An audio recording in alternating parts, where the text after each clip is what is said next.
Welcome back, everyone. Episode number 4 of the Cleaning Business Audit. Today, we have on a good friend of mine, a cleaning business owner in Tampa, Dylan Young. Dylan, thank you for coming on. Yeah, thanks for having me, Max. This is great. Yeah, I'm glad to have you on. You're actually our biggest cleaning company we've had on the audit so far. So I'm excited to dig into the numbers. Dylan, do you want to give the audience a little background information on one, why you got into the cleaning business and also when you got in it as well? Sure. So, why was it seemed like it was a low startup cost, decent barrier of entry, something that I could start off doing myself if, you know, staffing and hiring out work didn't go as planned. My wife and I know how to clean, and we did a few times, in the first 60 days or so. Um, so yeah, following people on Twitter, literally, it just seemed like there were multiple good frameworks for me to kind of pick and piece together to build a good business plan. Um, and then, I was in Tampa. I had a full-time remote position. I still have that position as an application engineer. So with that, I was able to kind of build while I was also working in 8 to 5. And being an engineer, it kind of I was drawn to it because it is very process driven. You create service checklists that your cleaners follow, and you're constantly collecting data and making sure like you can improve the processes. If you do make a mistake, just ensuring that it doesn't happen again. So that Yeah, really drew to me as an engineer. yeah, that's a very interesting way to get into the business. When did you start originally? Was that 2023 or 2024? Yeah, so our very first booking was April 2024, end of April 2024. So we just hit 1 year. Okay. And you found the cleaning industry through Twitter? Was it through a course? Yeah, so I believe like some of the first people I like started following was you and a couple other people, that had their cleaning businesses. One was up in Canada and one was like in Tennessee. Just kind of talking with them before I even started the business. And I think everybody's advice, from the beginning was like just start, because like you can plan and get analysis paralysis on like the best first step to take, but ultimately you just have to take the first step and then kind of react and assess from there.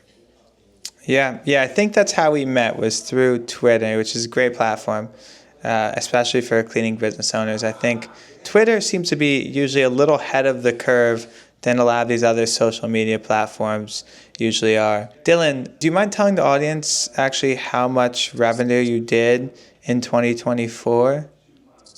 Yeah, in 2024, I think we did 120 flat. It was 120 even gross revenue from the end of April through the end of December. Okay. And by the end, like December, November, how much revenue a month were you doing? We were oscillating between like 19.8 and 17. I think September was a bit slow. August was just as high as, October, November, December, but it kind of just teetered through there between, 17.5, 19.8 range. Okay, great. And were you profiting in this year much, or were you really just reinvesting everything back into the business? Yeah, so profit probably didn't. There was a couple months in the summer where we were really profitable because we were getting a lot of work with a couple property management companies. But then once August and September hit, that kind of sunk us because we were over leveraged on marketing, and that deal flow quit working. So ultimately, I would say that December was our first profitable month where we've been able to maintain consistent profit month over month and increase that margin. Yeah, that makes sense. I mean, it usually takes 6 to 7 months for most cleaning businesses to get actually profitable, especially if you're spending a lot of money on marketing and ads. So let's go over 2025 because you had really great growth in 2025. And I definitely want to go over what you did, how you got there, and your numbers as well so the audience knows. I'll start with just going over the P&Ls and then I'll have them put it on the screen for everyone to see. We'll just list it out. But January 2025, he did 26,892 in gross revenue, Labor costs was 17,159. Gross profit was 10,733, and then he has about 4,231 in expenses, which leaves him with a net profit of 5,501 and 66 cents. We'll go over the breakdown of those expenses, and then we'll actually get into. I have some questions, and we could get into what I think could be improved. Hmm. But let me pull this up here. Okay, so you have your marketing expenses, which is 1347. What is going into that? This is in January. Yeah, so I'm not sure. I think it might divide it out between two because we would usually do about that in meta ads and then roughly about the same, maybe a few hundred more in local service ads. So I'm not sure how it accumulated there between marketing and advertising because I think it does separate those two out. But that would primarily be those two. Maybe working with an agency because we did work with one business to do like Facebook group posting content and kind of collecting data there so that we can reuse that Okay. on a try like once every 4 months basis. So we kind of had our marketing budget beefed up in January, February, and then March is when we kind of took our hand off that lever a little bit. Yeah, that makes sense. Well, I mean, it's definitely paying off since you had, rapid growth. So everyone knows marketing services and advertising, those are gonna be one cost. So yeah, it's Hmm. 1,347 in marketing services and 1,428 in advertising. So a total of about 2,800 in advertising expenses through Meta and local service ads. You have $710 in business development. What is considered business development, Dylan? Do you have a breakdown? Yeah, so that's a mastermind course that my wife and I, or a mastermind group that we joined last September. So it's pretty much for both of us to be involved in it. I think it was six payments of 710. So that was like more of a one-time expense. Kept it in the business card because it will be, a business expense at the end of the year. So we kept that here, even though it's not directly, a cleaning business expense, but it is a business expense. That makes sense. Yeah, you're investing in your knowledge and your circle and network. So absolutely Correct. should be a business expense. Software subscriptions, 358.61. I'm assuming Booking Koala, Open Phone, Clean Genie, and A couple more. probably what else Instantly, do you have? instantly Instantly, for okay. cold outreach, we use that a little Yep. bit as well. Probably a couple more. Like I think we use a Google Business Optimization that's about 80 a month that we use with our marketing company that we work with. Okay, cool. Recruiting 45, miscellaneous, meals 95, networking, BNI dues 75, insurance 71. I wish I had that insurance cost. I don't know where that is. Is that next? No, that's actually with a guy in my BNI chapter. I think it's a little bit higher now, unfortunately. Like when I was first starting out, until March, I had that like baby revenue Yeah. insurance going on, but now I think it's up to about 80, 85 or so. How much do you Oh pay? man. That's still very affordable. I pay around like 350, 400 Oh uh, wow. a, a month. I think 349 actually in insurance. But okay, so let's go back to the actual P&L. It looks like your labor costs are definitely a little high. You're looking at around 17,000 in labor with 26,000 gross revenue. That probably brings you at around, God, my math is horrible, but 60 something percent, I'm Probably. assuming. Yeah, it's been Maybe floating between 60 63, and 60. 62%. Okay, I was close. 63, I guess. Okay, so 60 to 62% labor costs. Why is it so high? I would say that also includes my assistant. So it's not just cleaning, it's also the assistant. Um, a good Okay. amount of our recurring revenue is in commercial. So we usually looking to net 30 in that. There have been some, and I've this is like it's probably a little debatable, but I've been really focusing on recurring revenue. So if I know it's going to be a weekly client, I'll try to net 25 to 30%. It is really competitive here in Tampa. So if I can get a weekly client, for 25 to 30%, I know they're going to be flexible and we can move them around a little bit Yeah. just to retain those top cleaners. We'll do that for certain situations because it is kind of mailbox money at that point.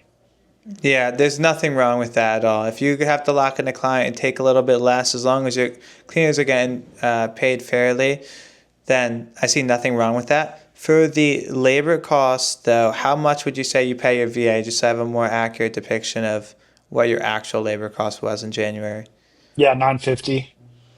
950. Okay, so Yeah. we're looking at 16,000, let's call it, in labor costs with 27,000 in revenue. That's really not that bad. That'll bring it down to probably around like 58%, um, maybe even less. But okay, that's reasonable. And your expenses 4,231. Typically, you don't want your ad costs to be more than like, I think they say like 7 to 10% of your revenue. Um, when you're ramping up, I don't think there's anything wrong with increasing that. Right now, you spent around, let's call it 2,800 on ads. 3,000. I mean, yeah. I mean, I think that's a good metric to be at. Even if you have to stay around that, stay under 3 grand. Nothing wrong with that. Um, let's go into February numbers. We have 30,135 in revenue. Congratulations, Dylan. We broke 30 grand. That's awesome. Labor cost 19,434. Gross profit 11,701, and total expenses 4,341 and 69. Net profit $6,359.79. Okay, so here we did a little more revenue, also a little more labor costs, minus $900, 950 for the VA. You're really looking at your labor costs being around $18,500, and your gross revenue 30,000. Again, I think it's a little high, but when you're in a competitive market, I know Tampa is very competitive, and cleaners do. That's actually where I started, and we still have jobs in Tampa, but cleaners do require typically $20 to $25 in that market an hour. So I get having to go over 50% in labor costs. So that's great, especially with scaling. Let's go over the breakdown of the expenses. Yeah, so we have advertising and marketing services, which are together. That's going to be around 2,600, which is great. I mean, you're paying less in advertising, did more revenue. That's a great sign. Business development 710, insurance 407. That's a big ramp up. Okay. Yeah, I think that's when Uh, we switched. Yeah, that makes sense. Software subscriptions 354, miscellaneous meals 800, I'm sorry, $83. He BNI said, dues. Yeah, yeah, imagine. That's like my meal cost, by the way. Every single month my meals are $1,000 yeah, you got to get because those I steaks. yeah, you gotta get those steaks, gotta get the Whole Foods diet. But okay. BNI $75, recruiting, background checks $30. So yeah, good, healthy breakdown. I mean, Dylan, I don't really have much to say to help you. That I think to help you improve. I mean, you could maybe get labor costs down a little bit. Obviously, even if you could spend more on advertising and grow your gross revenue and reinvest it and stack on recurring revenue, I definitely recommend doing that. But I think the audience can learn a lot from you and from your growth. So I want to open up the floor to you and really go over. Well, I want to ask you what changed from 2024 and to 2024 to 2025. What would you say is responsible for this growth? Yeah, so I would say I definitely focused more on the numbers, like doing the P&Ls at the end of last year, because it was really easy being busy with an 8 to 5, letting it just kind of be on autopilot and not focusing on the numbers. So with that, it was finding a reasonable number that I can get labor at and bring in new labor, hire those a little bit cheaper. Still looking for the same set of skills, but like what is that healthy number at to where we can try to net 50% on every job? And then almost looking at every single regular recurring residential client as a commercial project. So whenever you on the phone with the client, try to see, who's in that area while you're on the phone with them, knowing what that hourly rate is, and then break it down like in a 10-minute phone call. Like I want to get net this after, card processing and labor. So you can kind Yeah. of give them a customized quote off of that. And then just if it isn't one of those areas, have it in the understanding of I'm going to have like a backup or be able to be agile in that way where I can put someone else in there if they move on because attrition's natural and hopefully even get better numbers on that after you've won the recurring. Most clients are understanding. Usually you lose the client from, unforeseen things before you actually would lose the client because you've changed the cleaner on them too many times. But then, focusing on Airbnbs and commercial clients as well. Got some of those commercial clients where you were only netting 15-20% because you really were unskilled with how you quoted it, but then you just get cheaper labor in there and you can find a way to net 40%. So just that cycling of labor and getting that labor cheaper while retaining those contracts and clients. Yeah, one thing you mentioned in the very beginning, one of the first things you said was analyzing your actual numbers and knowing your margins and knowing what you're charging and knowing where your weakness is, right? In 2024, what would you say was your biggest weakness in when you were to look at your P&L? Like this needs to change. Was it labor cost? Was it marketing expenses? What was it? Yeah, I would probably say I was very inefficient with my marketing because it was a lot of testing. I tried pay per click and I was running it on my own or with the help of a Google Assistant, but we probably all tried that and it's always ended unsuccessfully if you're working with a Google sales rep. So, unsuccessfully running pay per click campaigns. Um, and then kind of collecting data with running the meta ads and stuff. I've been fortunate. I have someone in my family who runs meta because they work with a marketing agency, so we've definitely got that dialed in for a low cost.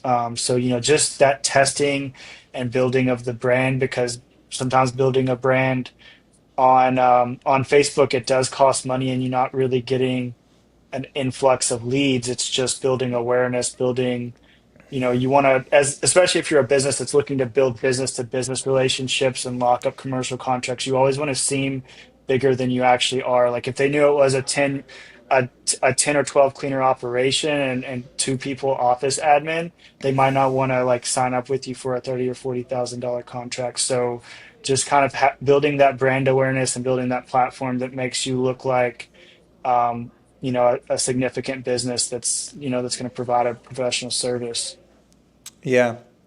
And I also think one thing you mentioned about just testing things, that's really important for any business to do. A lot of what goes into your first 6 months of starting a business is just testing shit, figuring out what works, more importantly, figuring out what doesn't work. And a lot of times you're going to be learning with your own money. You're going to have to pay for that knowledge. You're going to have to pay that expense and that lesson, whatever that is, right? And also, especially when it comes to just ads specifically, LSA, local service ads, is one of those advertisement platforms that you could turn on, set it, and forget it. You're not necessarily having to pay Google for a ramp-up period. But when it comes to Facebook and Meta, like you mentioned before, usually the first month you're losing money on those ads. The second month, most of the time you'll break even, and the third month is when you start profiting because that's when you figure out what ad copy works. Facebook figures out who to properly target for your ads, and also Facebook has enough money to figure that out because it takes money for them to be able to figure out what works and what doesn't work for your ads. So that's great that you learned your lesson quick. A lot of people are very standoffish when they get into this business and very skeptical, and they aren't willing to try stuff. They don't want to fail. They're scared to fail. And if you're scared to fail, you're never going to be successful and you're never going to figure out what actually works. So I think that that's good that you learned your lessons early on. What would you say in 2025 is your goal, at least like revenue mark? I know this month you did 40,000. Do you have any other goals for the year? Yeah, so by the end of the month, I want to have a revenue, like a monthly revenue that'll be on pace for 1 million next year. So I want to be on pace for 500,000 this year. I mean, this month, if we can just keep building on that, think that we could definitely hit that, by the end of the year. Maybe not the full 500,000, but by November, December, we can be on pace for 1 million next year. Absolutely. Yeah, I definitely think you can. I mean, you've did 40,000 this month, right? And in November, you did 20,000. So you doubled your revenue in about a 4 month span. Hmm. Um, Maybe a little, yeah, about 4 month span. If you keep up this growth for 5, 6 months, there's no reason why you don't double it and you're at 83,333, the lucky number, and you're at $1 million run rate for your company. So I think that's absolutely doable. That's a great goal. And I'm sure you'll get there if you stay focused and locked in. Are you still working a full-time job? Right now, yeah, but just because unfortunately with our business being so young, we're looking to buy a house, our first family home down here in Tampa. We have real estate other places, but we want to stay in, local to Tampa or Florida because of the business. So we can't really do that on a new business income. So we're looking to secure that home loan before I exit from my W-2. Great. Yeah, I think that's smart. Is there a certain type of business that you would decide to get into next if it wasn't for cleaning? I know we were talking about that a little earlier. Or I Yeah, guess not to get into besides cleaning, but to add on to your current cleaning business. I know you're looking at different businesses that could be good to expand horizontally. Yeah, so with cleaning, it's been interesting because everything compounds, even business relationships. So I would want to look for something that would pair well with the cleaning business that would help compound into the commercial or new home building, new developments that's going on in the Tampa area. So whether it's pairing well for post construction cleanup or commercial janitorial, just any kind of service, whether it's landscaping, window cleaning, something like that that's going to make a bid a little bit stronger for commercial jobs, and then still has recurring. Yeah, anything that has recurring opportunity as well. Yeah, that's the only thing with I was going to say exterior window cleaning, but unfortunately it doesn't have that recurring as frequency. You still have recurring in the sense that sometimes you'll do 3 months, every quarter, whatever that is, but it's not like weekly, bi-weekly window cleans. Yeah. The nice part about window cleans is that sometimes they also have pressure washing kits and stuff too. And I mean, we've all seen, how saturated that market can get, but you just kind of giving yourself more of a portfolio of services you can offer to your customers. Just Yeah, even if you're in their house for house cleaning, you can say, "Oh yeah," because I get people that ask me once every 2 or 3 weeks about window cleaning, but just say, "Oh yeah, just by the way, we could also set up an appointment to pressure wash your driveway or do your exterior windows if you're looking to have that done once or twice a year." yeah. I think just be careful with when you decide to make that jump because I think a lot of business owners make that mistake where, and I've guilty of this myself so many times, it's not even funny, but they start another business too soon without dialing in that first business, generating the right systems, SOPs, where it could really grow, not only just function, but grow without you. Because if you're starting another business, you're going to put less time into that. So timing is very important.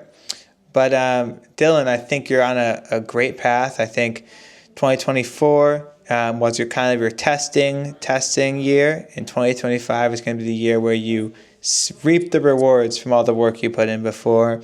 Keep growing, keep killing it. Thank you for coming on, Dylan. I'll plug in your information in the description below.